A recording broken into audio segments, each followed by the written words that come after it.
Class में सभी भक्तों का स्वागत है। अभी हम कीर्तन से स्टार्ट करेंगे। जय राधा माधव कुंज बिहारी, जय राधा माधव कुंज बिहारी, जय गोपीजन वल्लभ गिरिवर धारी, जय गोपीजन वल्लभ गिरिवर धारी, यशोदानंदन ब्रज जन रंजन, यशोदानंदन ब्रज जन रंजन, यमुना तीर वनचारी, यमुना तीर वनचारी, जय राधा माधव कुंज बिहारी, जय राधा माधव कुंज बिहारी, हरे कृष्णा कृष्णा कृष्णा हरे हरे, हरे राम राम राम हरे हरे, हरे कृष्णा कृष्णा कृष्णा हरे हरे, हरे राम राम राम हरे हरे, हरे कृष्णा कृष्णा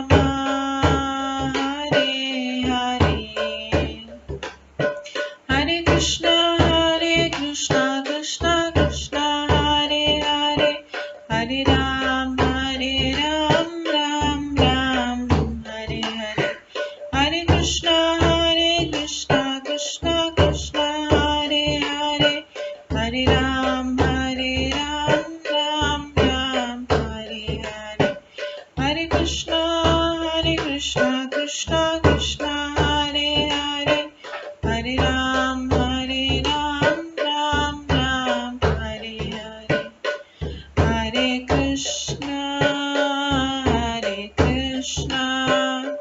कृष्णा कृष्णा हरे हरे, हरे राम राम राम हरे हरे, हरे कृष्णा कृष्णा कृष्णा हरे हरे, हरे राम राम राम हरे हरे, जय राधा माधव राधे, जय राधा गोविंद राधे, जय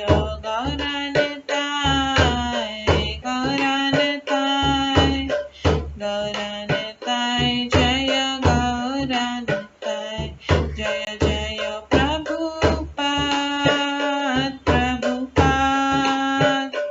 प्रभुपाद जय जय प्रभुपाद, जय जय गुरुदेव जय जय गुरुदेव, नित्य गौर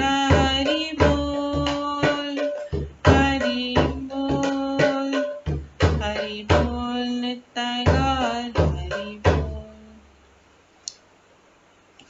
गौर प्रेमानंदे हरि हरि बोल। हरे कृष्णा। आज की इस क्लास में सभी भक्तों का स्वागत है। अभी मंगलाचरण से स्टार्ट करेंगे। ओम अज्ञानतिमिरन्धस्य ज्ञानाञ्जनशलाकया चक्षुरुन्मिलितं येन तस्मै श्रीगुरुवे नमः।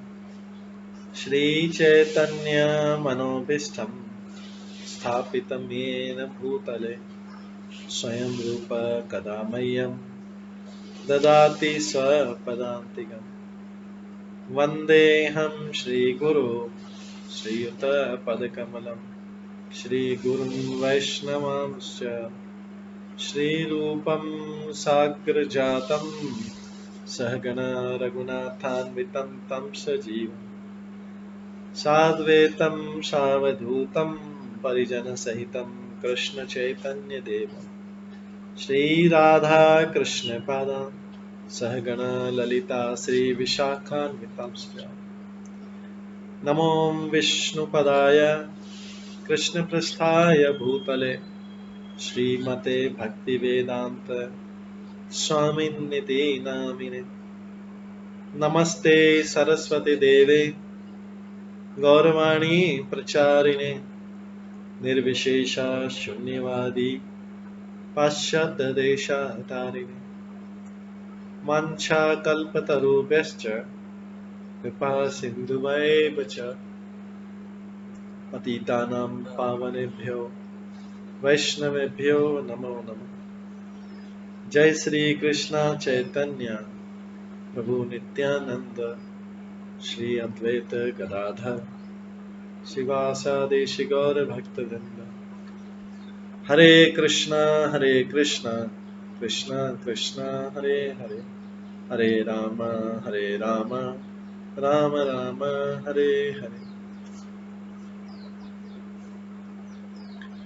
ओम नमो भगवते वासुदेवाय। ओम नमो भगवते वासुदेवाय। ओम नमो भगवते वासुदेवाय। नारायणं नमस्कृत्य नरं चैव नरोत्तमं देवीं सरस्वतीं व्यासं ततो जयमुदीरये। नष्टप्रायेषु भद्रेषु नित्यं भागवत सेवया भगवते उत्तम श्लोके भक्तिर्भवति नैष्ठिकी। कृष्णाय वासुदेवाय देवकी नंदनाय च नन्दगोपकुमाराय गोविन्दाय नमो नमः।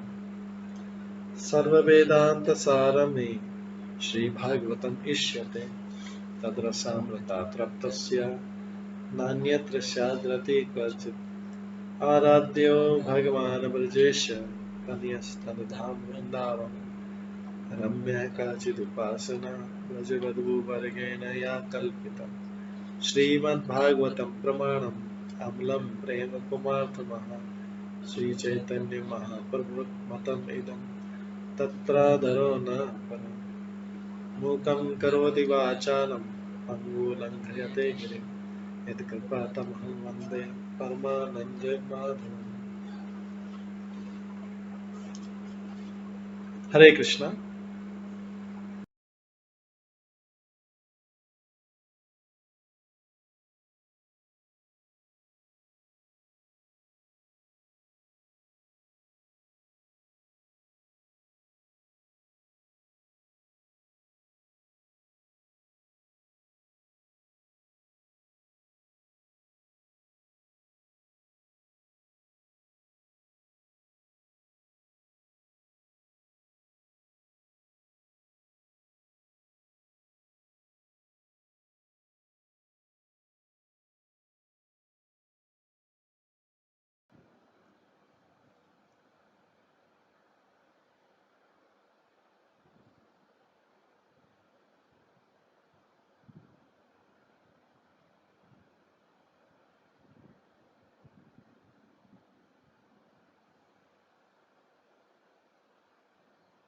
हरे कृष्णा। आज की इस क्लास में सभी भक्तों का स्वागत है। कल हम श्रवण कर रहे थे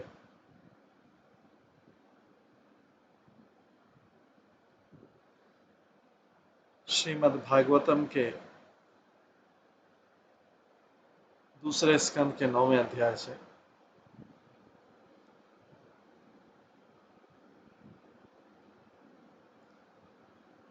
श्री शुक उवाच, ये इस अध्याय था भगवान के वचन का उदाहरण देते हुए प्रश्नों के उत्तर। हमने इससे पहले श्रवण किया था कि किस प्रकार से श्रीमद् भागवतम भगवान ने ब्रह्मा जी को 4 श्लोकों में सुनाई थी। इन श्लोकों के बाद भगवान ब्रह्मा जी से कहते हैं, ब्रह्मा तुम मन को एकाग्र करके इस निर्णय का पालन कर लो।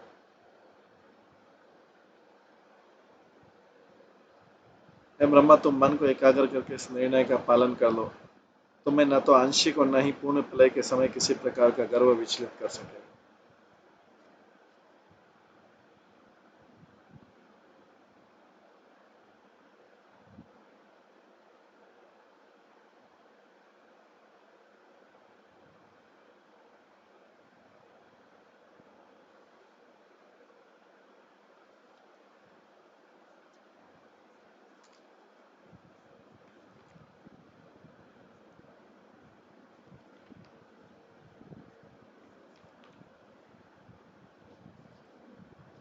जो व्यक्ति परम सत्य रूप श्री भगवान की खोज में लगा, उसे चाहिए कि वह समस्त परिस्थितियों में सर्वत्र और सर्वदा प्रत्यक्ष तथा प्रत्यक्ष दोनों प्रकार से भगवान की खोज करे। ये 36 श्लोक था और उसके बाद में हमने श्रवण किया था कि भगवान जो है ब्रह्मा जी को बहुत विस्तृत रूप से समझाते हैं और कहते हैं ब्रह्मा से कि ब्रह्मा तुम अपने मन को एकाग्र करके इस निर्णय का पालन करो, तुम्हें न तो आंशिक और न ही पूर्ण प्रलय के समय किसी प्रकार का गर्व विचलित कर सके। ये ज्ञान देने के बाद में ब्रह्मा जी को बोला जा रहा है। तो भगवान इसमें देखिए क्या क्या चीज इंपॉर्टेंट है जो कल हमने श्रवण किया था कि तुम मन को एकाग्र कर इस निर्णय का पालन करो, जो भगवान ने 4 श्लोक बताए हैं, और तुम्हें न तो आंशिक और न ही पूर्ण प्रलय के समय किसी प्रकार का गर्व जो है विचलित कर सके। इस प्रकार से ये वार्तालाप चला। आज हम 38वें श्लोक से दूसरे स्कंद के 9वें अध्याय के 38 श्लोक से करेंगे। श्री शुक उवाच, संप्रदिश्य एवमजन्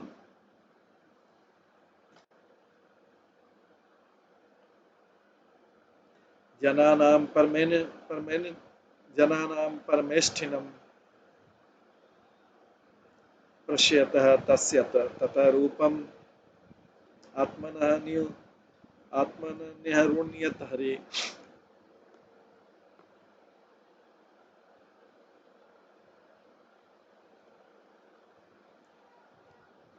संप्रदिश्य एवं अजन् जनानां परमेष्ठिनं पश्यतः तस्य ततः रूपम् आत्मनः निहरुणत हरि।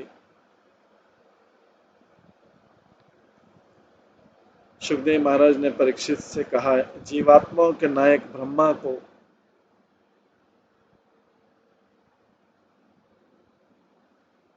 अपने दिव्य रूप में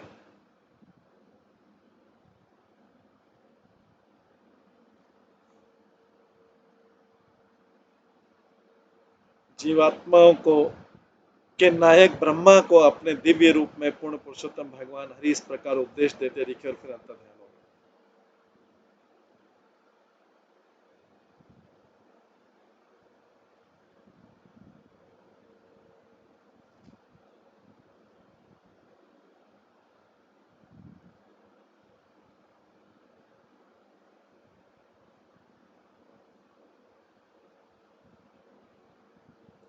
तो भगवान अंतर्ध्यान हो गए, ब्रह्मा जी को उपदेश देके चतुर्श्लोकी भागवतम देके चतुर्श्लोकी भागवतम का उपदेश देके तात्पर्य इस श्लोक में स्पष्ट है कि भगवान अजन अर्थात परम पुरुष है अजन, जन मतलब होता है सामान्य व्यक्ति। भगवान परम पुरुष है, वे ब्रह्मा को अपना दिव्य रूप दिखाते हुए, आत्मनो रूपम दिखाते 4 श्लोकों में श्रीमद् भागवतम का सार का उपदेश दे रहे थे।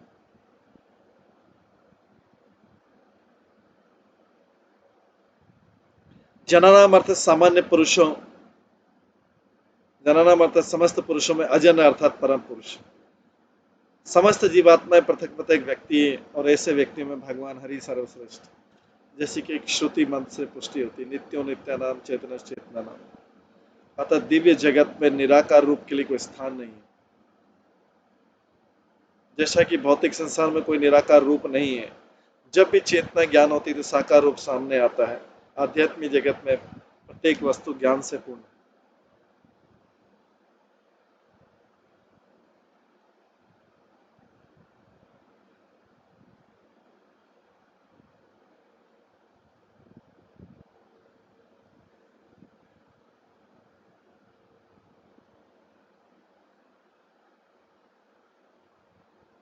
जब भी चेतना ज्ञान होते साकार रूप सामने आते हैं। आध्यात्मिक जगत में प्रत्येक वस्तु ज्ञान से पूर्ण आता है। दिव्य जगत की प्रत्येक वस्तु स्थल जल वृक्ष पर्वत नदी मनुष्य पशु पक्षी इसी गुण अर्थात चेतना से पूर्ण। अतः यहाँ वहाँ की प्रत्येक वस्तु व्यष्टि तथा साकार है। सर्वश्रेष्ठ वैदिक साहित्य श्रीमद् भागवत से हमें ये जानकारी प्राप्त होती कि और श्री भगवान ने ये सूचना ब्रह्मा जी को दी थी कि जीवात्माओं के नायक होने के कारण वे इस संदेश को सारे विश्व में प्रसारित करके भक्ति योग की परम ज्ञान में शिक्षा प्रदान कर सके।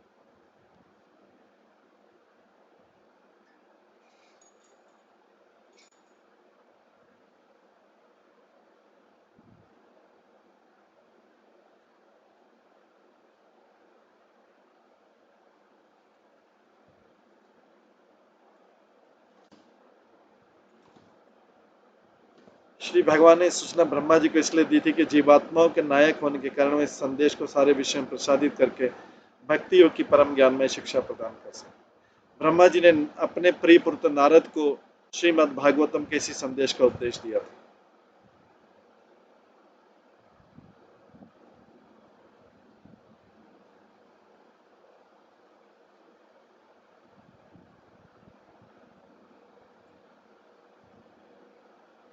ब्रह्मा जी ने अपने प्रिय पुत्र नारद को श्रीमद् भागवतम के इसी संदेश का उपदेश दिया।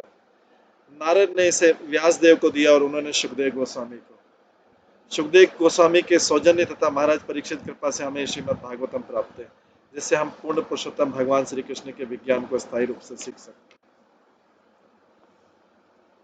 अंतर्हिता इंद्रियार्थाय हरे विहितांजलि सर्वभूत मया विश्वम ससर्ज इदम सपूर्वत। भक्त की इंद्रियों को दिव्य आनंद प्रदान करने वाले पूर्ण पुरुषोत्तम भगवान हरि के अंतर्ध्यान हो जाने पर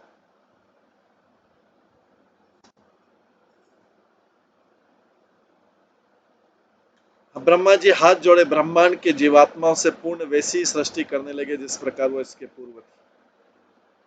तो ब्रह्मा जी फिर से सृष्टि कर रहे हैं जैसी पूर्व में किया था, लेकिन हर बार ब्रह्मा जी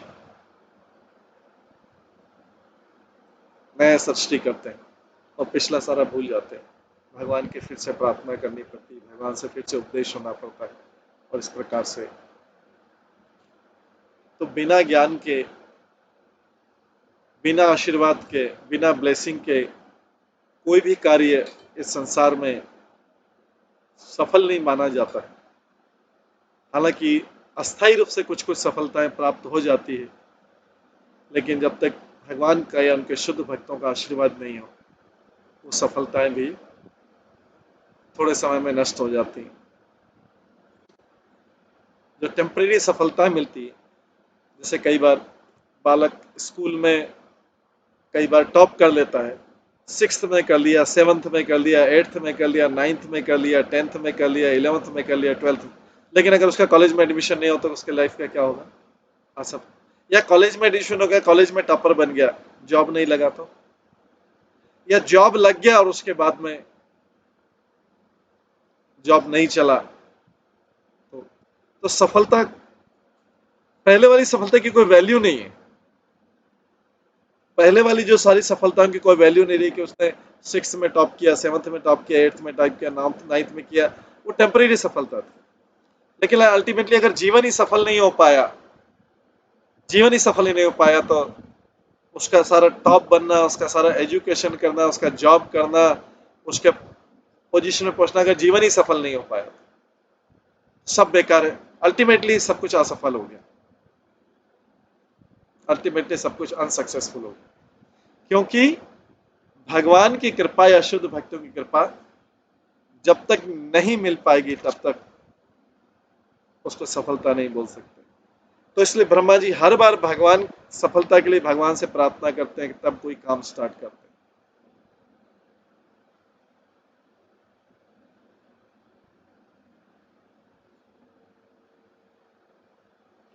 तात्पर्य पूर्ण पुरुषोत्तम भगवान हरि समस्त जीवात्माओं की इंद्रियों को परिपूर्ण करने के उपादान, बहिरंगा शक्ति की चकाचौंध में मोहित होकर,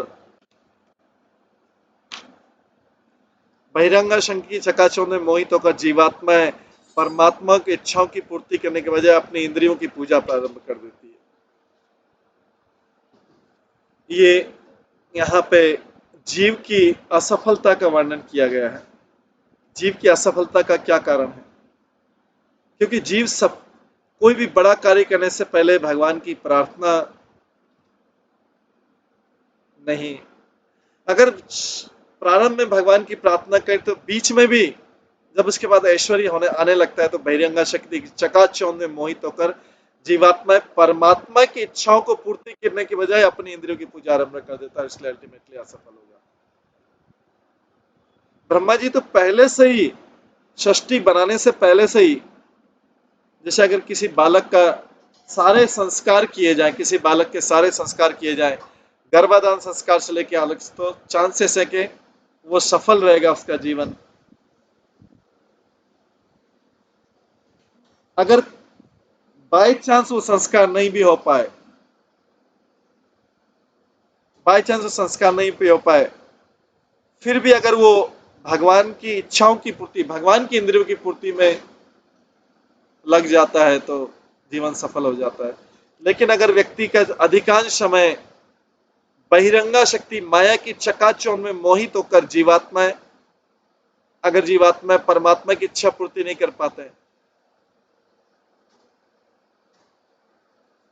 तो उनका जीवन भी असफल हो जाता है।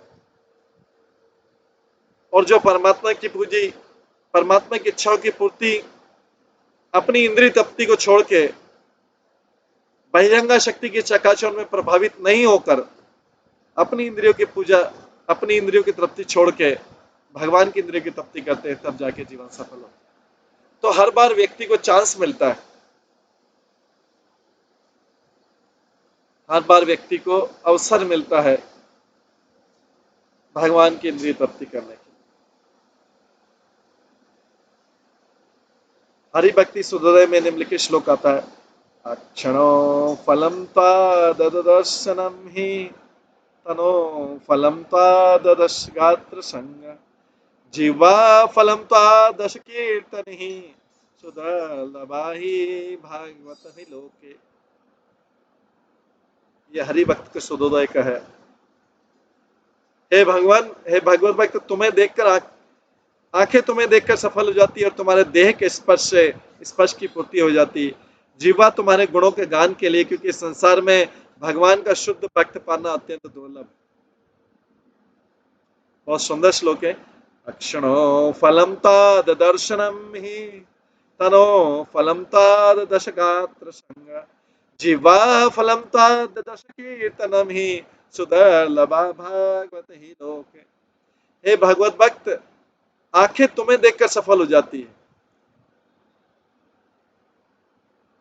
भगवत भक्त के बारे में बोला जा रहा है, उसकी ग्लोरिफिकेशन की जा रही है। भगवत भक्त आंखें तुम्हें देखकर सफल हो जाती और तुम्हारे देह के स्पर्श से स्पर्श की पूर्ति हो जाती।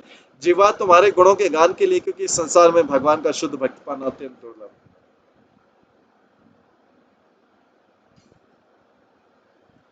तो यहाँ पे कहा गया कि प्रारंभ में जीवात्मा को इंद्रियां इस प्रयोजन के लिए दी गई थी, इस प्रयोजन के लिए प्रदान की गई थी कि वे उनसे भगवान तथा उनके भक्तों की प्रीति की सेवा करें। प्रारंभ में जीवात्मा को इंद्रियां उस प्रयोजन के लिए प्रदान की गई थी कि वे उनसे भगवान तथा उनके भक्तों की प्रीति सुरवा करें। किंतु गलती क्या हुई? किंतु बद्ध जीव बहिरंगा शक्ति के मोह से आकर इंद्रिय सुख से, अपने इंद्रिय सुख से सम्मोहित हो गया। मैं अपने आप को कैसे ज्यादा से ज्यादा सुख दूं। इस संसार में हर व्यक्ति दूसरे का शोषण करके सुख पाता है। जो जितना ज्यादा शोषण कर सकता है वो भौतिक रूप से अपने आप को उतना ज्यादा गर्वीला महसूस करता है कि उसने इतने लोगों का शोषण करके उसने अपना जीवन किस तरह से सफल कर लिया, कितना एंजॉय किया।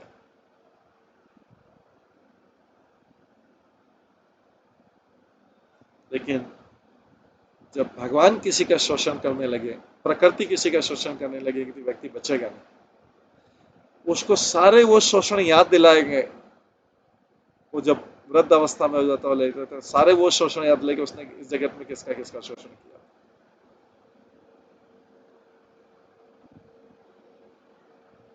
एक एक पूरा फिल्म बनेगा।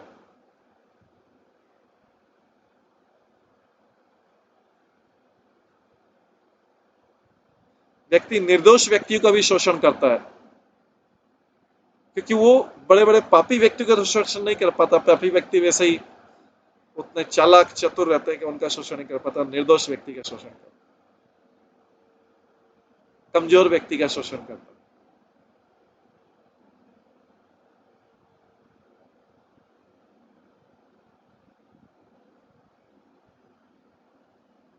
और इसके लिए बहिरंगा शक्ति की माया से मोहित होकर प्रकृति का शोषण करता है। प्रभुपाद बार बार बोलते हैं ये प्रकृति एक्सप्लॉयटेशन के लिए नहीं बनी, प्रकृति भगवान की सेवा के लिए दी गई। इस प्रकृति में कोई वस्तु, कोई व्यक्ति, कोई और दूसरी चीज, विचार, मन, सब वाणी, सब कुछ भगवान के सेवा के लिए। नहीं तो ये देने का अर्थ, प्रकृति का मुंह की वाणी देने का अर्थ कोई नहीं है।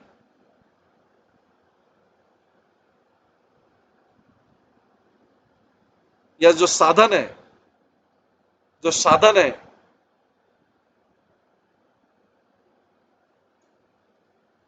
जो भी साधन है, हमारे मोबाइल फोन है, लैपटॉप है, ये है, वो है, साधन तो ये प्रकृति के द्वारा दिए गए।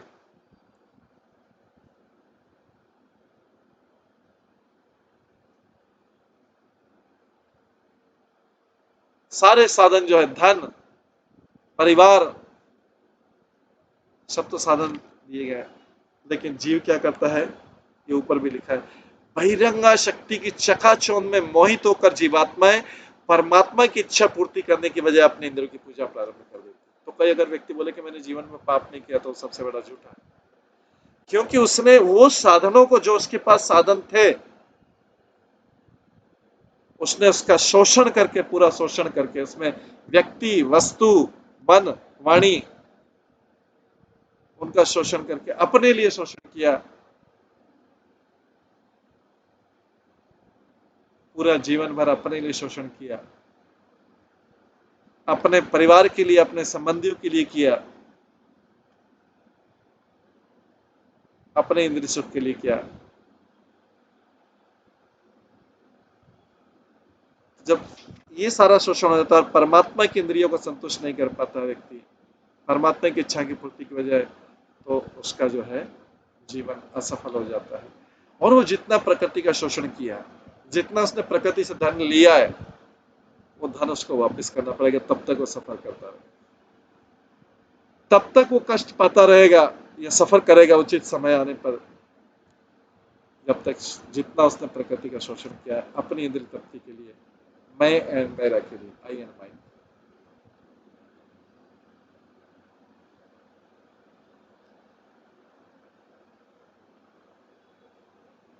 तो जीवात्मा को इंद्रियां और सुख इस प्रयोजन के लिए प्रदान की गई थी। इसका उद्देश्य बता रहे हैं यहाँ पे के लिए, इसके लिए दिया गया था। किसके लिए उपयोग किया? किसी और के लिए। तो हिसाब किताब तो देना पड़ेगा पूरा। दिया किसके लिए था आपको? सारी सुविधाएं, साधन, धन, ये किसके लिए दिया था? भगवान की संतुष्टि के लिए। आपने उपयोग किसके लिए किया? यश कमाने के लिए, ऐश्वर्य करने के लिए, इंद्रिय तृप्ति करने के लिए, अपनी इंद्रियां, आई एंड माइंड, मैं और मेरे इंद्रिय तृप्ति करने के लिए किया गया पूरा। सब कुछ साधन।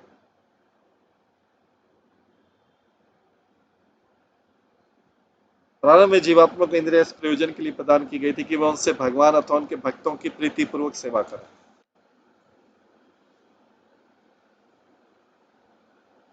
व्यक्ति वो सेवा 0.5%, 0.2% भी नहीं होगी, लेकिन उससे भगवान के सामने बोलता मैंने भी तो सेवा की थी, आपकी सेवा की थी।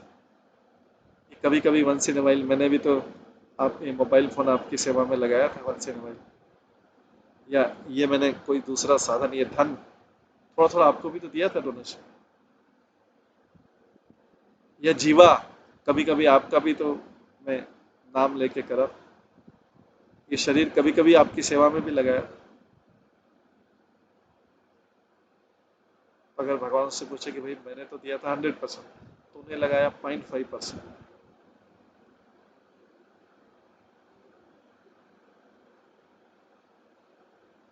तो यहाँ पर है बद्ध जीव बहिरंगा शक्ति की मोह में आकर इंद्रिय सुख से सम्मोहित होकर पूरा मोहित हो जाता है। तो ईश्वर चेतना की सारी प्रक्रिया इंद्रियों के बद्ध कार्य को सही मार्ग पे लाना और फिर से पुनः भगवान के लिए, इसलिए सारा इस साइकिल से गुजरना पड़ता है जीव, फिर से उसको भौतिक जगत में भेजा, तो उस साइकिल से, सफरिंग वाली साइकिल से गुजरना पड़ता है। पुनः सृष्टि ब्रह्मांड में कार्य करने के लिए बद्ध जीव को फिर से सृष्टि करके अपनी इंद्रियों को भगवान की प्रत्यक्ष सेवा में लगाने का फिर अवसर दिया जाता है मनुष्य को। इस प्रकार ये ब्रह्मांड भगवान की इच्छा से उत्पन्न होता है और विनष्ट होता है। इसकी सृष्टि बद्ध जीवों को असर प्रदान के लिए प्रदान की जाती है, जिससे वे भगवान के धाम वापस जाने की दिशा में कार्य कर सके, और ब्रह्मा जी, नारद जी, व्यास जी तथा उनकी मंडली इसी उद्देश्य भगवान के कार्य में लगी जाती है।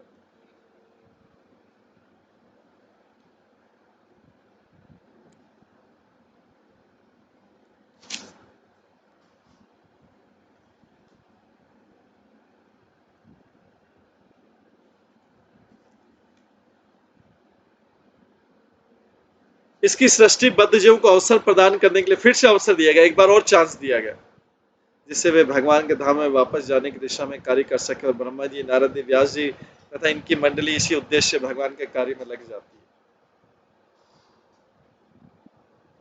यह कार्य है इंद्रिय तुष्टि के दायरे से बद्ध जीवों को उद्धार करना तथा इंद्रियों को भगवान की सेवा में प्रवृत्त करने की सामान्य स्थिति में वापस आना। उस नॉर्मल पोजीशन यही है कि इंद्रियों को भगवान की सेवा कर, भगवान की इंद्रियों को सेवा करनी नॉर्मल पोजीशन है। अपनी इंद्रिय की तुष्टि जो व्यक्ति की एबनॉर्मल पोजीशन है, पागलपन की अवस्था, ये कार्य इंद्रिय तुष्टि के दायरे से बद्ध जीवों को बाहर निकाले और इंद्रियों को भगवान की सेवा में प्रवृत्त करने की सामान्य स्थिति में वापस जाना। नॉर्मल स्थिति यही है जीव की। किंतु निर्विशेषवादी ऐसा करने के बजाय बद्ध जीवों को और भगवान को भी चेतनाहीन बनाने में लगे रहते हैं। बद्ध जीवों के साथ ये दुर्व्यवहार है।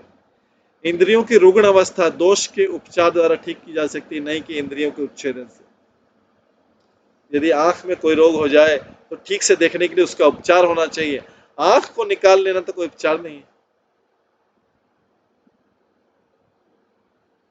आंखों को निकाल लेना उपचार नहीं है, उसको आंखों को रोग को ठीक करना। इसी प्रकार सारा भाव रोग इंद्रिय तृप्ति पर आधारित है। सारा जो हमारा डिजीज है इस भाव रोग के संसार में जो फंसे हुए इंद्रिय तृप्ति पर आधारित। किस प्रकार से अपने आप को संतुष्ट किया जाए, अपने तन को संतुष्ट किया जाए, मन को संतुष्ट किया जाए, वाणी को संतुष्ट किया जाए। ये डिजीज कंडीशन में तो करंटली हम सब डिजीज है, भाव रोग है। इस भाव रोग का सारा भाव रोग इंद्रिय तृप्ति पर है, क्योंकि हम अपनी इंद्रियों को तृप्ति, अपने आप को संतुष्ट कर रहे हैं। और रुग्णावस्था से मुक्ति का अर्थ है इंद्रियों के सौंदर्य को भी निहारना, उनकी महिमा सुनना तथा उनके लिए कर्म की ओर लगाया जाए। ये है भगवान की रूप। इस प्रकार ब्रह्मा जी ने फिर से ब्रह्मांड के कार्यों की सृष्टि की।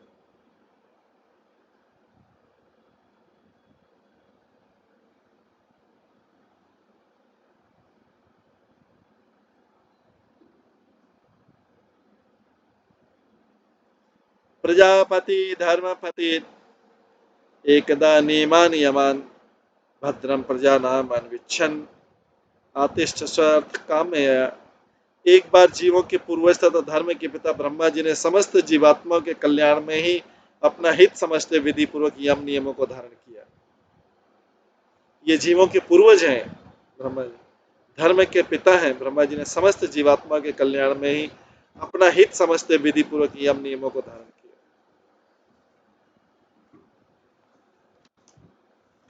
तात्पर्य, यम नियमों को धारण किए बिना कोई उच्च पद पर आसीन नहीं हो सकता।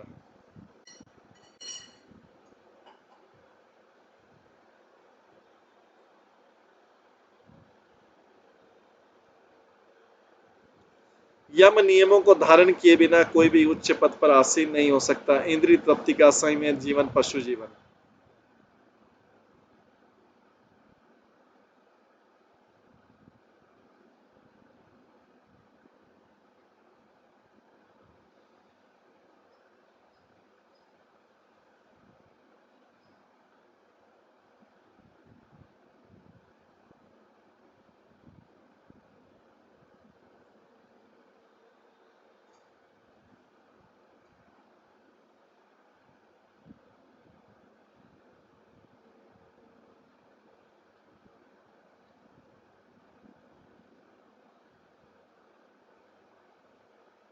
इंद्रिय तृप्ति का असमय जीवन पशु जीवन। ब्रह्मा जी ने अपनी संस्थितियों को उच्चतर करते हुए निर्वाह तो इंद्रियों पर संयम रहने की शिक्षा दी। वे भगवान के दास के रूप में सभी का कल्याण चाह रहे थे और जो कुछ भी अपने कुल तथा पीढ़ियों के कल्याण की कामना करता है उसे नैतिक धार्मिक जीवन बिताना रहता है। अगर किसी व्यक्ति को अपने कुल और पीढ़ियों का भी कल्याण की कामना करना है तो उसे नैतिक धार्मिक जीवन बिताना होता है।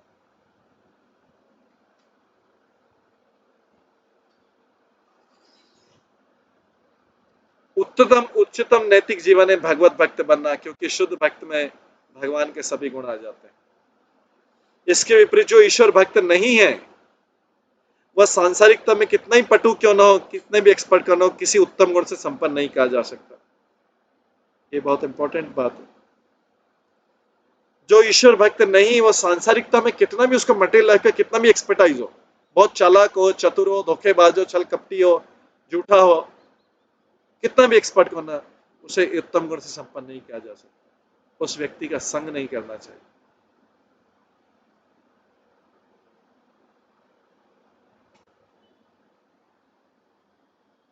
उच्चतम नैतिक जीवन है भगवत भक्त बनना। अगर किसी को अपने कुल तथा पीढ़ियों के कल्याण की कामना करनी तो उसे नैतिक धार्मिक जीवन बिताना होता है। और उच्चतम नैतिक जीवन है भगवत भक्त बनना, क्योंकि शुद्ध भक्त में भगवान के सभी गुण आते हैं। इसके विपरीत जो ईश्वर भक्त नहीं है, तो क्लियरली यहाँ पे भक्त और अभक्त के बीच में क्लासिफाई कर दिया, लाइन डिवाइड कर दी कि जो ईश्वर भक्त नहीं है वो सांसारिकता में कितना एक्सपर्ट क्यों ना हो, मटेरियली कितना भी चालाक चतुर हो, अपना काम सिद्ध कर ले,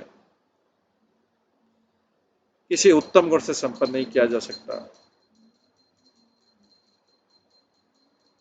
ब्रह्मा तथा उनकी शिष्य परंपरा के अनेक व्यक्ति जो भगवान के शुद्ध भक्त है, जब तक स्वयं वैसा आचरण नहीं करते तब तक अपने आश्रितों को किसी प्रकार का उपदेश नहीं देते। ब्रह्मा तथा उनकी शिष्य परंपरा के अनेक व्यक्ति जो भगवान के शुद्ध भक्त हैं, जब तक स्वयं वैसा आचरण नहीं करते हैं तब तक अपने आश्रितों को किसी प्रकार का भी उपदेश नहीं देते।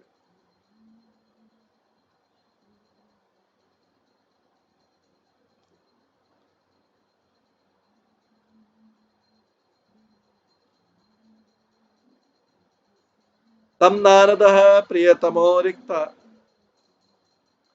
तम नारद प्रियतम रिक्तादानमनुव्रत शुश्रमाणा शीलेन प्रसयेण दमेन च।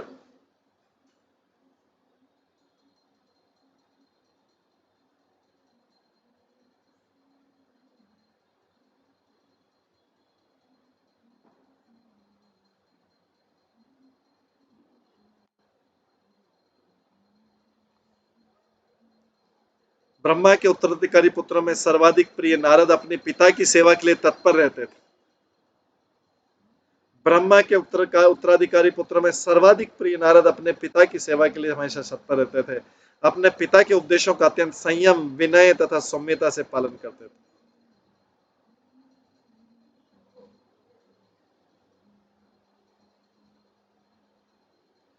तो नारद मुनि अपने पिता का पूरा कैसी आज्ञा का पालन करते थे? पिता के उपदेशों का अत्यंत संयम, विनय तथा सौम्यता से पालन करते थे। ब्रह्मा जी उनके पिता थे, ब्रह्मा जी उनके गुरु भी थे।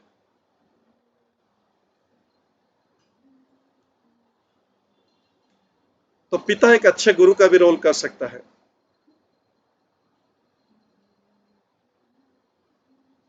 और ब्रह्मा जी ने ऐसा रोल किया, नारद मुनि ने इस रोल को स्वीकार किया। मायां विविदिशनम विष्णु माया ईशस्य महामुनि महाभागवत राजन पितरम पर्यतोषयत। हे राजन, नारद ने अपने पिता को अत्यधिक प्रसन्न कर लिया और समस्त शक्तियों के स्वामी विष्णु की शक्तियों के विषय में जानने की इच्छा प्रकट की, क्योंकि नारद समस्त ऋषियों तथा समस्त भक्तों में सर्वोपरि। तो नारद के लिए पिता को भी, क्योंकि पिता भक्त है, पिता शुद्ध भक्त है, नारद ब्रह्मा जी तो शुद्ध भक्त है, तो उन्होंने अपने पिता को प्रसन्न कर लिया, दोनों काम हो गए, शुद्ध भक्त को प्रसन्न कर लिया। तो अगर इसीलिए जैसे असुरों में भी प्रहलाद महाराज ने भगवान को प्रसन्न किया। प्रहलाद महाराज तो उनके पुत्र और पौत्र, उनके पुत्र बाली, उनके पुत्र विरोचन, सबने प्रहलाद महाराज की शिक्षा चली, प्रहलाद महाराज को प्रसन्न कर लिया, भगवान को प्रसन्न कर लिया। तो अगर कोई संबंधी, रिश्तेदार या माता या पिता में से कोई शुद्ध भक्त बन जाए तो उसको प्रसन्न करने से ही सारा काम हो गया। तो ब्रह्मा जी को प्रसन्न कर लिया है। नारद ने अपने पिता को अत्यधिक प्रसन्न कर लिया और समस्त शक्तियों के स्वामी विष्णु की शक्तियों के विषय में जानने की इच्छा प्रकट की, क्योंकि नारद समस्त ऋषियों तथा समस्त भक्तों में सर्वोपरि। नारद ने अपने पिता के उपदेशों का अत्यंत संयम, अपने आप को पूरा कंट्रोल रखा, कंट्रोल से बाहर नहीं हुए, विनय ह्यूमिलिटी के साथ में, सौम्यता के में, शालीनता के साथ में, सोबरिटी के साथ में उन्होंने उनको पसंद किया।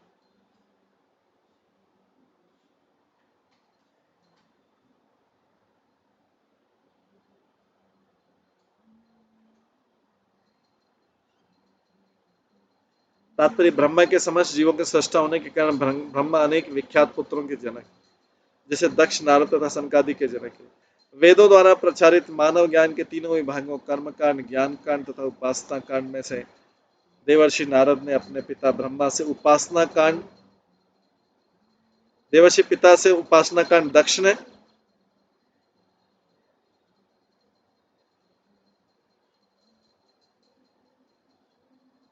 नारद ने अपने पिता ब्रह्मा से उपासना कांड सीखा, भगवान की पूजा कैसे की जाती है। दक्ष ने कर्म कांड सीखा, सनक सनातन ने ज्ञान कांड में उत्तराधिकार प्राप्त। इन सब में नारद को उनके सदाचार, आज्ञा पालन, विनयशील तथा पिता के प्रति सेवा, सन्नता के कारण ब्रह्मा जी ने उन्हें प्रिय पुत्र कहा। तो ब्रह्मा जी क्लियर डिक्लेयर कर रहे हैं कि मेरा प्रिय पुत्र कौन है? नारद मुनि है, क्योंकि नारद मुनि ने सदाचार किया, सद आचरण किया अपने पिता के साथ में, आज्ञा का पालन किया, विनयशीलता की, और ये सब करते हुए पिता के प्रति सेवा सन्नता के कारण। तो इसमें ये चीज है कि सदाचार किया, आज्ञा पालन किया, विनयशीलता, नम्रता की, सदाचरण किया। नहीं तो कोई व्यक्ति अपने जैसे माता पिता की बोल सकता है, बड़े माता ये आपकी प्लेट रखी, खाना खा लो, ये बना लिया खाना, खा लो आप, ये भोजन कर लेना, ये पानी भी रख दिया, और ये सब चीज रख दी, दिन में कभी भी किसी चीज की जरूरत पड़े तो आप ले लेना। तो ये भी एक हुआ उसकी, बोल सकते, कोई बोल सकता है ये सेवा हुई, कोई बोल सकता है कि सेवा हुई, लेकिन वास्तव में सेवा नहीं है, ये तो उनकी शारीरिक आवश्यकता की पूर्ति है। तो शारीरिक आवश्यकता की पूर्ति से हम ये नहीं बोल सकते कि हमने उसका पालन किया, किसी का पालन किया।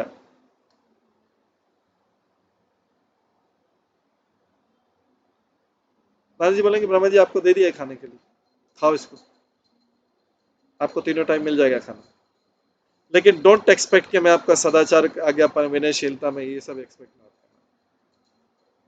खाना दे दिया है,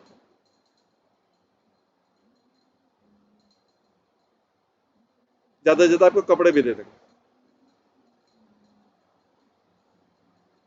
यानी। लेकिन नारद मुनि, जैसे पहले भी दूसरी बार रिपीट हो रहा है, नारद मुनि ने पिछले श्लोक में पढ़ा था, अपने पिता के उपदेशों का अत्यंत संयम, विनय तथा सौम्यता से पालन किया, उनके ऑर्डर का। बाद में अभी फिर लिखा है, वो तो श्लोक में ही आ रहा है, इधर बात लिख रहा है।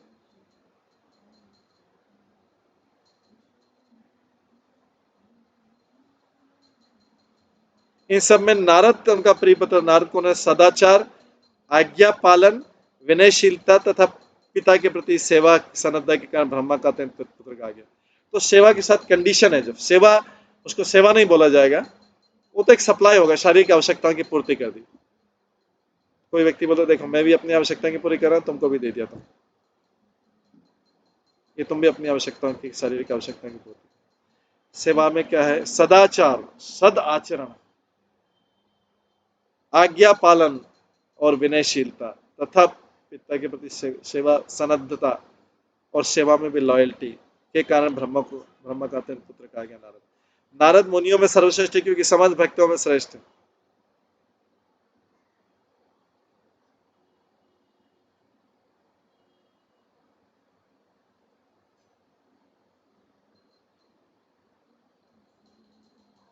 नारद भगवान के अनेक प्रसिद्ध भक्तों के गुरु हैं। वे प्रहलाद, ध्रुव, व्यास से लेकर वन पशुओं के हंता किरात तक के गुरु हैं। उनका एकमात्र कार्य है हर एक को भगवान की दिव्य प्रेमा भक्ति के उन्मुख करना। उन्होंने अपने पिता को प्रसन्न किया तो पिता ने पूरा आशीर्वाद दिया, ब्रह्मा जी का पूरा आशीर्वाद।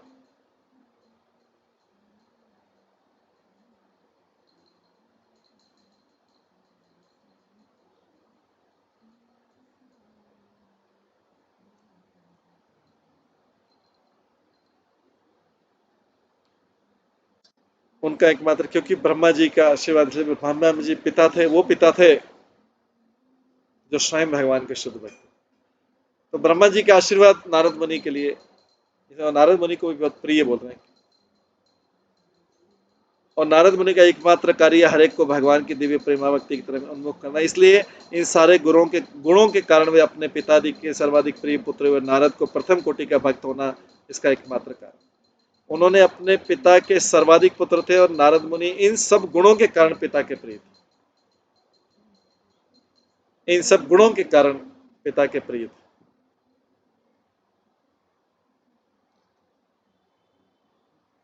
सर्वाधिक प्रिय पुत्र नारद मुनि का प्रथम कोटि का भगवत भक्त होना उसका एकमात्र कारण। भक्तगण समस्त शक्तियों के स्वामी परमेश्वर के विषय में अधिकाधिक जानने के इच्छुक रहते हैं। जो जिसका भगवान में रुचि, उसके बारे में जानने का रुचि है, वो वास्तव में भक्त है। लेकिन इसका जानने में कोई रुचि नहीं, ठीक है मजबूरी में करना पड़ा है भगवान की भक्ति, वो एक अलग दूसरी क्वालिटी का। जैसा कि भगवत गीता में कहा गया, मत चिता मत गत प्राण बोधयंत परस्परम कथयंतस्य माम नित्यम तुष्यन्ति च रमन्ति च।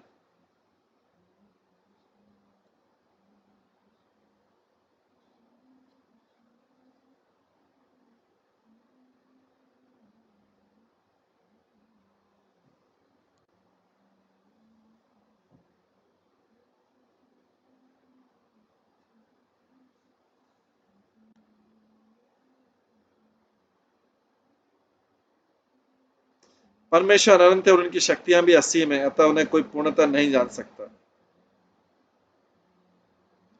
ब्रह्मा जी इस ब्रह्मांड के सबसे महान जीव होने तथा भगवान से प्रत्यक्ष उपदेश होने के कारण अन्यों की अपेक्षा अधिक जानते हैं। ब्रह्मा जी यद्यपि ऐसा ज्ञान पूर्ण नहीं रहता, अतः प्रत्येक व्यक्ति के कर्तव्य कि ब्रह्मा की शिष्य परंपरा में जो नारद से व्यास और व्यासदेव से शुकदेव आदि से चली आ रही गुरु से अनंत भगवान के विषय में जिज्ञासा करें। देखिए इसमें लिखा है कि ब्रह्मा जी इस ब्रह्मांड के सबसे महान जीव होने तथा भगवान से प्रत्यक्ष उपदेश प्राप्त करने के कारण अन्यों की अपेक्षा अधिक जानते हैं। ब्रह्मा जी 100% नहीं जानते हैं, फिर भी वो आदि गुरु। तो जरूरी नहीं कि गुरु को सब कुछ पता हो, 100% पता हो, जरूरी नहीं। ब्रह्मा जी तो आदि गुरु। इसमें लिखा है कि ब्रह्मा जी अन्यों की अपेक्षा अधिक जानते थे, यद्यपि ऐसा ज्ञान पूर्ण नहीं हो सकता। तो जो भी व्यक्ति हमसे ज्यादा जानते हो वो भी गुरु बन सकता है।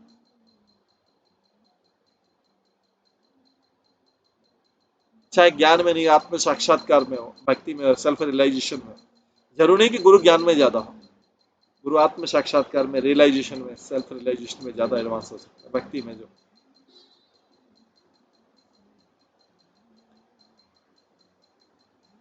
और गुरु वो है जो एक, हमने जो पिछले श्लोक में पढ़ा था, गुरु है जो एक क्षण भी भगवान को नहीं भूले।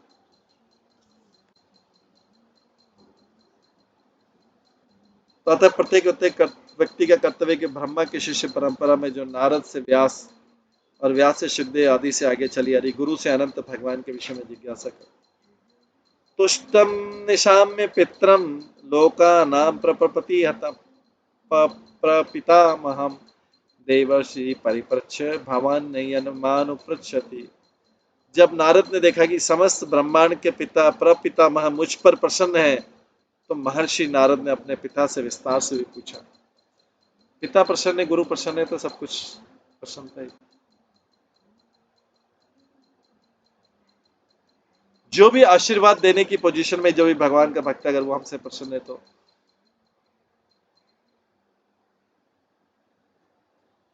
जीवन में असफलता नहीं मिलेगी, नहीं तो असफलता ही असफलता।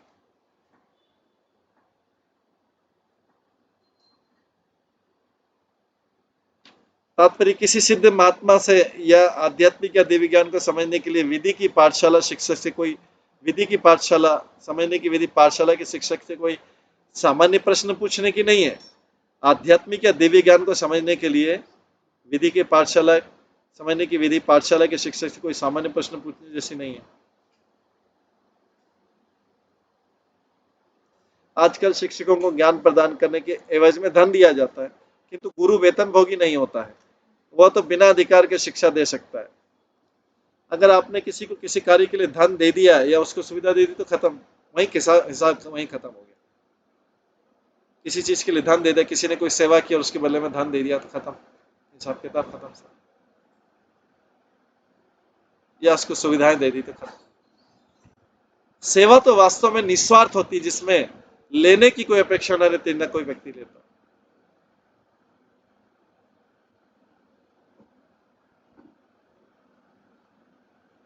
तो आजकल शिक्षकों को ज्ञान प्रदान करने के एवज में धन दिया जाता है, किंतु गुरु वास्तव गुरु तो वेतन भोगी नहीं रहता।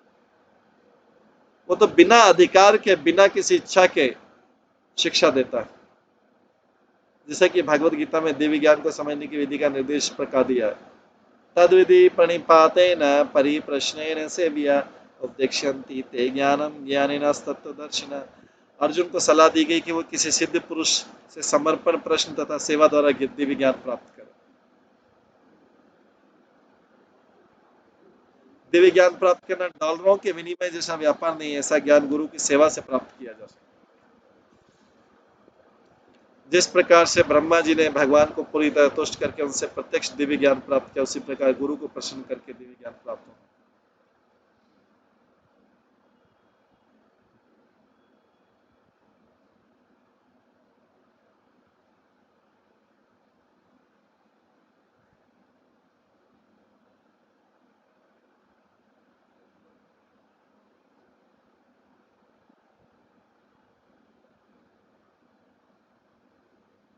गुरु की तुष्टि से दिव्य ज्ञान आत्मसात होता है। केवल व्याकरण बन जाने से दिव्य ज्ञान नहीं समझा जा सकता। वेदों की घोषणा है, यस्य देवे परार्भक्ति यथा देवे तथा गुरु तस्य ते कथिता अर्था प्रकाशन्ते महात्मना।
यस्य देवे परार्भक्ति यथा देवे तथा गुरु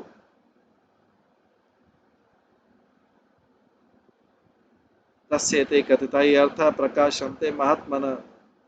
गुरु की तुष्टि से दिव्य ज्ञान आत्मसात होता है। जिसकी अधिक भक्ति भगवान तथा गुरु में होती है, उसके लिए दिव्य ज्ञान स्वतः प्रकट होता है। शिष्य तथा गुरु का ऐसा संबंध शाश्वत है। आज जो शिष्य है वो आगे चलकर गुरु बनेगा, और जब तक शिष्य अपने गुरु की आज्ञा के कड़ाई से पालन नहीं करता तब तक वो प्रामाणिक तथा वेद गुरु नहीं बन सकता। ब्रह्मा जी ने भगवान से शिष्य रूप में वास्तविक ज्ञान प्राप्त किया और इसे अपने प्रिय शिष्य नारद को प्रदान किया। इसी प्रकार नारद ने गुरु के रूप में ज्ञान व्यास को हस्तांतरित किया और आगे भी ऐसा हुआ। अतः तथाकथित औपचारिक गुरु तथा शिष्य ब्रह्मा तथा नारद अथवा नारद तथा व्यास के प्रतिरूप नहीं हो सकते।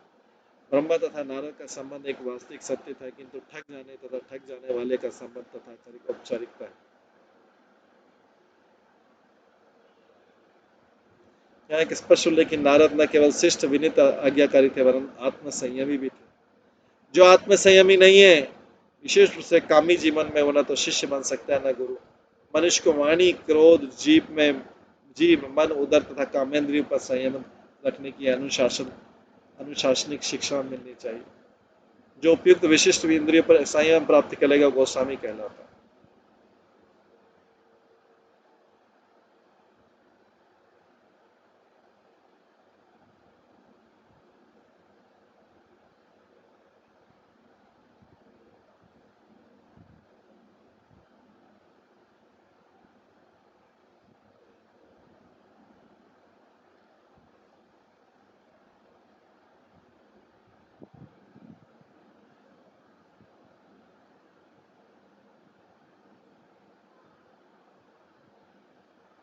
गोस्वामी हुए बिना न तो कोई शिष्य बन सकता है न कोई गुरु। इंद्रिय संयम के बिना तथाकथित गुरु निश्चय वंचक, ठग और उसका शिष्य वंचित।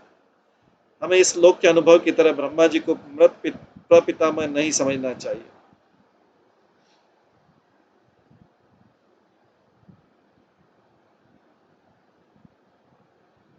हमें इस लोक के अनुभव की तरह ब्रह्मा जी को मृत प्रपितामह नहीं समझना चाहिए। वे सबसे बड़े प्रपितामह और अब भी जीवित है। नारद भी जीवित है। भगवत गीता में ब्रह्मलोक के निवासियों की आयु उल्लेख। एक क्षुद्र पृथ्वीवासी लोकवासी मुश्किल से ब्रह्मा की एक दिन की अवधि की गणना कर सकते।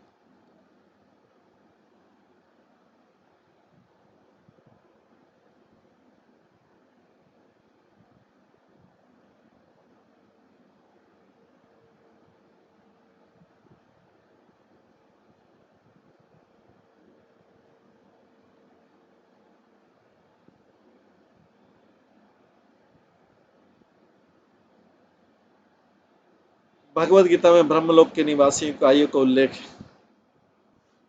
ये क्षुद्र पृथ्वी लोकवासी मुश्किल से ब्रह्मा की एक दिन की अवधि की गणना कर सकते। तस्मा इदम भागवतम पुराणम 10 लक्षणम प्रोक्तम भगवता प्राह प्रीत पुत्राय भूतकृत। तब जाकर पिता ब्रह्मा ने अपने पुत्र नारद को श्रीमद् भागवतम नामक उपवेद पुराण का सुनाया, जिसका वर्णन श्री भगवान ने उनसे किया था, जो 10 लक्षणों से युक्त।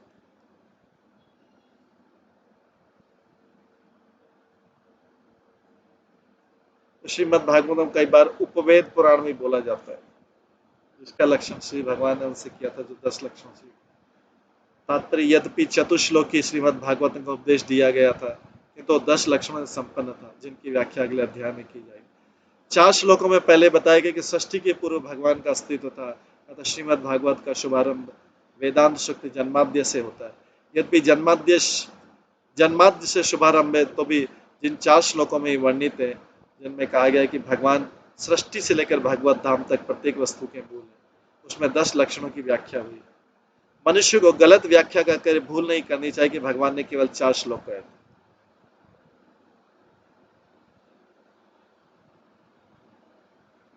अतः शेष 17,994 श्लोक जो है व्यर्थ।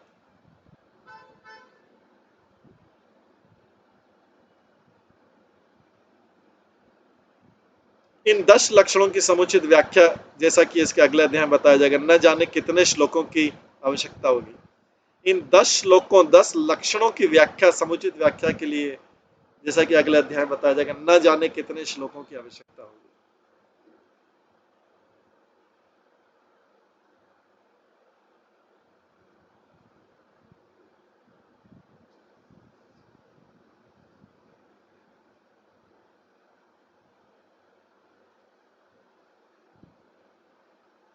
ब्रह्मा ने नारद को भी पहले सलाह दी थी कि जो उन्होंने जो उपदेश दिया उसका विस्तार करें। ब्रह्मा ने नारद को भी पहले सलाह दी थी कि उन्होंने जो उपदेश दिया उसका वे विस्तार करें, मतलब हर कोई अब विस्तार करेगा। श्री चैतन्य महाप्रभु ने श्रील रूप गोस्वामी को संक्षेप में इसका उपदेश दिया था, किंतु शिष्य रूप गोस्वामी ने इसको अत्यधिक विस्तार किया। इसके बाद इसी विषय को जीव गोस्वामी ने और फिर विश्वनाथ चक्रवर्ती ठाकुर ने विस्तार किया। हम इन्हीं पदाधिकारियों के पद चिन्हों पर चलने का प्रयास कर रहे हैं, अतः श्रीमद् भागवतम न तो कोई साधारण उपन्यास है, न कोई संसारी साहित्य।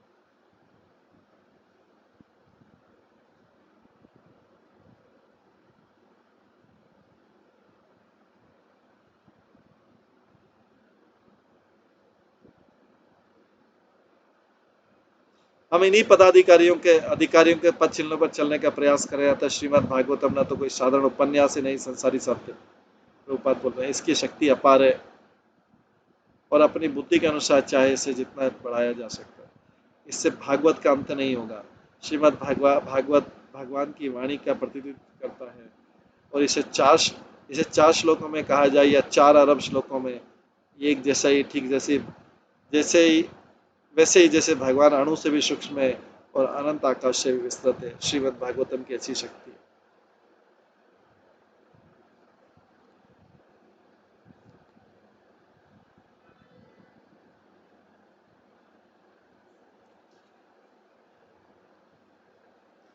नारद प्राय मुनिये सरस्वत्यास्त तटे नृपः ध्यायाते ब्रह्म परमं व्यासादिया तेज से।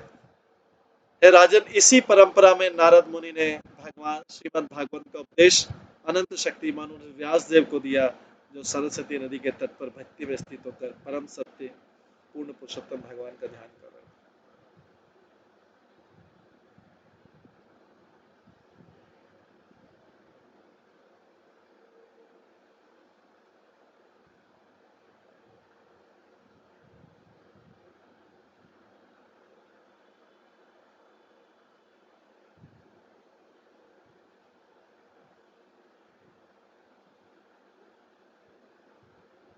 श्रीमद् भागवतम के प्रथम स्कंद के 5वें अध्याय में नारद ने व्यास देव जी को निम्नलिखित उपदेश दिया था।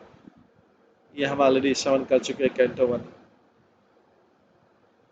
अथो महाभाग भवानमोदघटक शुचि श्रवासतिरतो धृतव्रत गुरु क्रमस्य अखिल बंध मुक्ते समाधिनस्मन् तद्भी चेष्टितम्।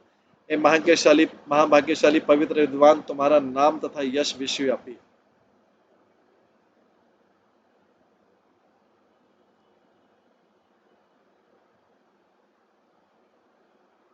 हे महाभाग्यशाली पवित्र विद्वान, तुम्हारा नाम तथा यश विश्वव्यापी और तुम अपने निष्कलंक चरित्र तथा अच्युत दृष्टि से परम सत्य में स्थित हो। मैं तुम्हें भगवान की अतुलनीय लीलाओं का ध्यान करने का कहता हूँ।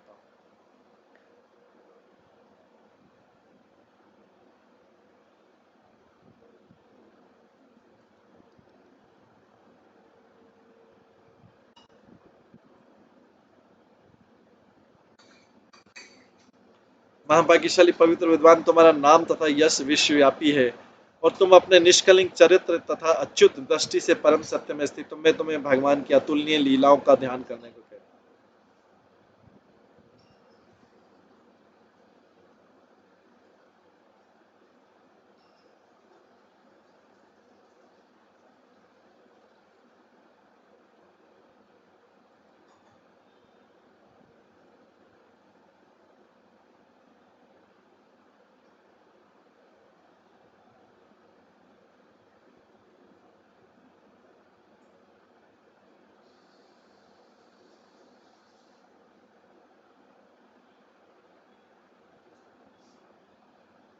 इस प्रकार ब्रह्म संप्रदाय की शिष्य परंपरा में योग ध्यान के अभ्यास की उपेक्षा नहीं की जाती, लेकिन भक्त योगी होने के कारण भक्त निर्गुण ब्रह्म का ध्यान नहीं करते हैं। वे तो जैसा यहाँ इंगित किया गया ब्रह्म परमम का ध्यान करते हैं। ब्रह्म साक्षात्कार ब्रह्म ज्योति से प्रारंभ होता है और अधिक ध्यान करने से परमात्मा का प्रकट होता है और उसके आगे अधिक ध्यान करने पर भगवान का साक्षात्कार स्थित होता है। श्री नारद मुनि व्यास देव के गुरु होने के नाते व्यास देव की स्थिति से अवगत थे। श्री नारद मुनि व्यास देव के गुरु होने के नाते व्यास देव की स्थिति से अवगत थे, तो उन्होंने प्रमाणित किया कि श्री व्यास देव भगवान की लीलाओं के ध्यान में पूर्ण निष्ठा से स्थित। नारद ने भगवान की देवी लीलाओं का ध्यान करने का उपदेश दिया। निर्विशेष ब्रह्म की कोई लीला नहीं होती, निर्विशेष ब्रह्म की कोई लीला होती, किंतु सगुण ब्रह्म की लीलाएं अनेक हैं और ये सारी लीलाएं दिव्य होती। इनमें भौतिक गुणों का स्पर्श तक नहीं होता। यदि परब्रह्म की लीलाएं भौतिक होती तो नारद ने कभी भी व्यास देव को उनका ध्यान करने का उपदेश नहीं दिया रहता।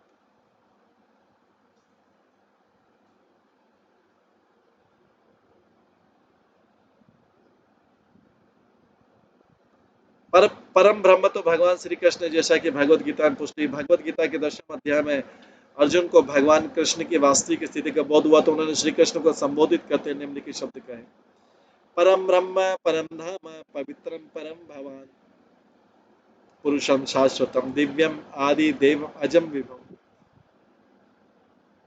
आहुस्तामृष सर्वे देवर्षि नारस्तथा असितो देवलो व्यास स्वयं चैव ब्रवीषि में।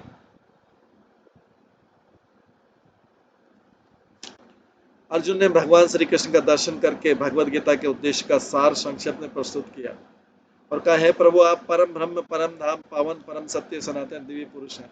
आप चिन्मय आदि देव नारद असित देवल व्यास तथा आदि सारे शीश की पुष्टि करते हैं। आप स्वयं मुझसे उसकी पुष्टि करते हैं।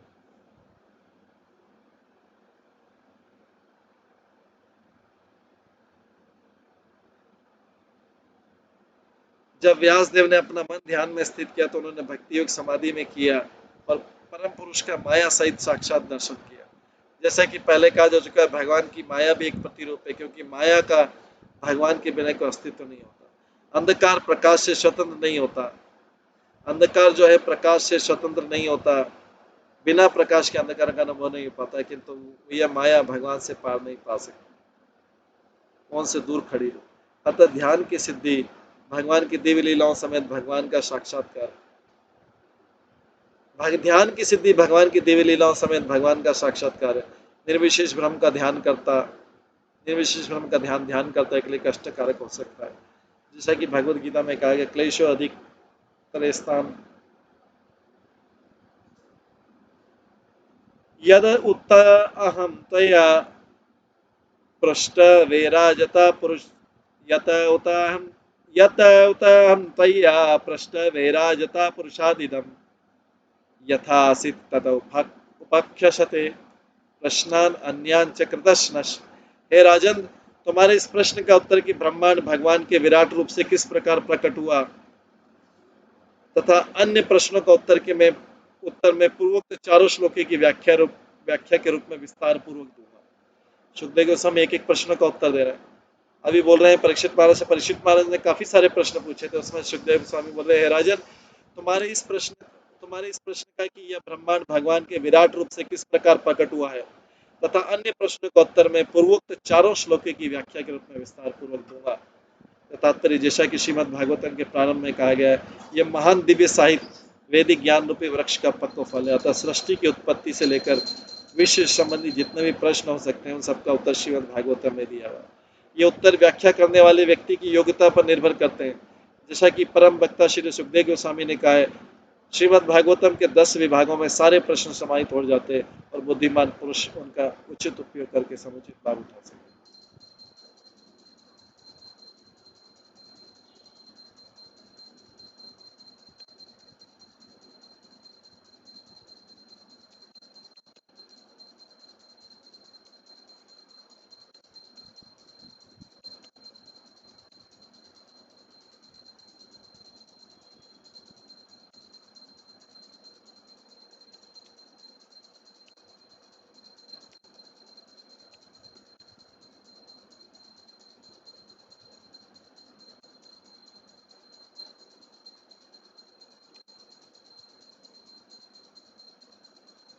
तो इस सृष्टि की उत्पत्ति से लेकर विश्व संबंधी जितने भी प्रश्न थे उन सबका उत्तर श्रीमद् भागवतम में दिया हुआ।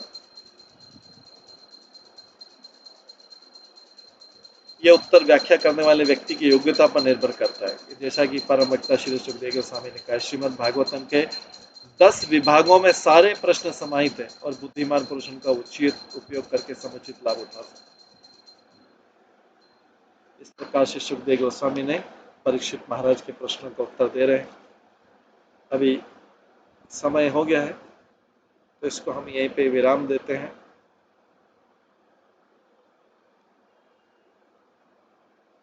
और ये अध्याय भी खत्म हो गया, 9वां अध्याय खत्म होता है। कल जो है हम 10वें अध्याय से शुरू करेंगे, जिसमें आएगा भागवत सभी प्रश्नों का उत्तर। इस अध्याय के नाम है भागवत सभी प्रश्नों का उत्तर।